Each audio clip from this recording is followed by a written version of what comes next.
এই ওষুধগুলো আমাদের ফার্মেসি থেকে কিনে নাও। আচ্ছা ঠিক আছে। আর আমার 1000 টাকা বিল হয়েছে।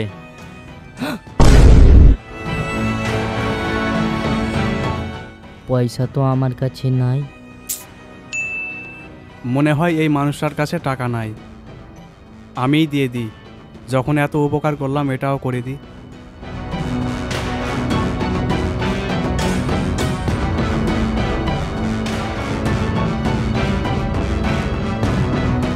এই ওষুধগুলা কিনে নাও, ব্যথা অনেক আছে।